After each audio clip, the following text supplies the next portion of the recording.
대한민국이 위기에 직면했습니다.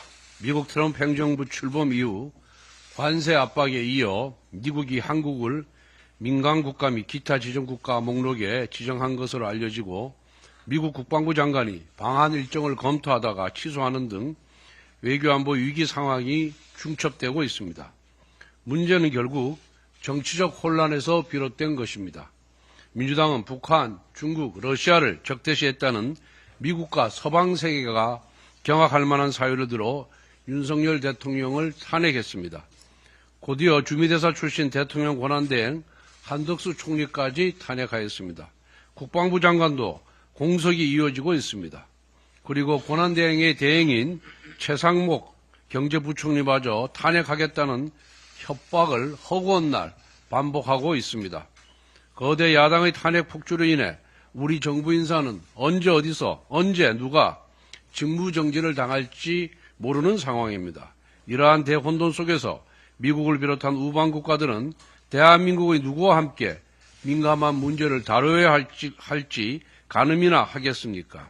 언제 탄핵당할지도 모르는 대한민국 정부 인사에게 진지한 태도로 협상에 임하겠습니까? 이처럼 거대 야당이 가져온 정치적 혼란이 외교안보 위기를 초래하고 있습니다.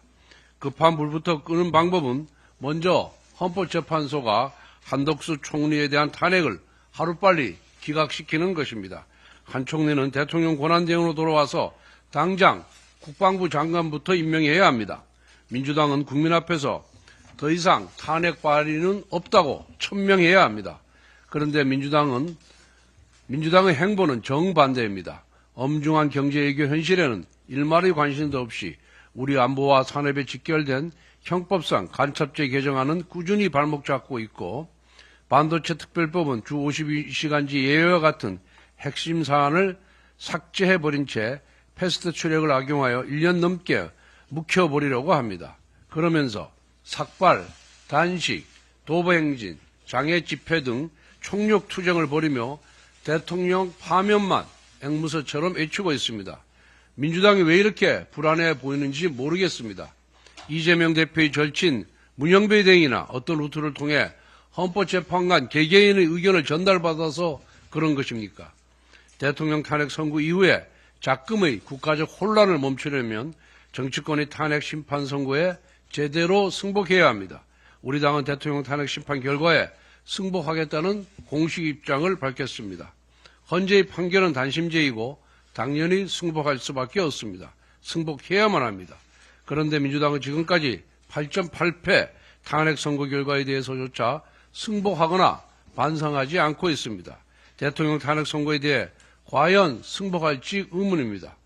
지금 대한민국의 최대 리스크는 단연 민주당 이재명 세력입니다.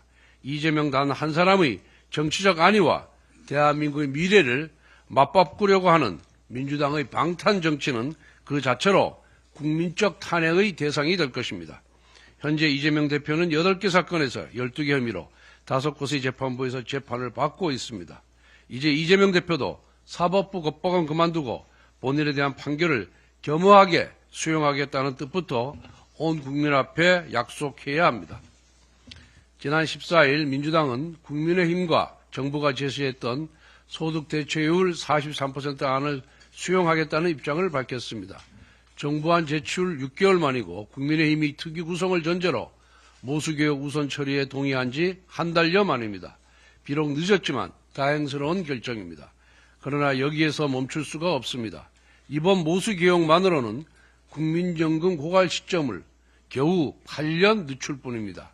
국민연금은 지금도 하루 885억 원, 연간 32조 원씩 적자가 쌓이고 있습니다. 미래 세대를 향한 빚 폭탄 해체에 정치적 유불리를 따지며 머뭇거릴 시간이 없습니다. 모수합의란 첫걸음을 떼었으니 이제 연금특위 구성과 구조개혁이라는 두 번째 걸음을 내디뎌야 합니다. 그런데 민주당은 특히 특위 구성에서 합의 처리라는 최소한의 원칙조차 거부하며 논의를 지연시키고 있습니다. 그동안 단 한 번도 여야 합의 없이 연금개혁이 이루어진 적이 없었습니다. 그것이 바로 국민의 신뢰를 얻기 위한 최소한의 절차였기 때문입니다. 민주당의 연금특위 구성 지연은 결국 이재명 대표의 책임으로 귀결됩니다. 지난 금요일 민주당은 모수개혁 합의가 이재명 당대표의 지시로 이루어졌다고 밝혔습니다. 그렇다면 연금특위 구성이 지연되는 이유 역시 이 대표의 결정 때문임을 의미합니다. 이재명 대표가 연금개혁에 진정성이 있다면 합의 처리라는 상식적인 원칙을 거부할 이유가 전혀 없습니다. 오늘이라도 정략적 계산을 내려놓고 연금특위 구성에 즉각 나설 것을 촉구합니다. 국민의힘은 합의와 협치를 바탕으로 지속 가능한 연금개혁을 이루기 위해 끝까지 책임을 다하겠습니다.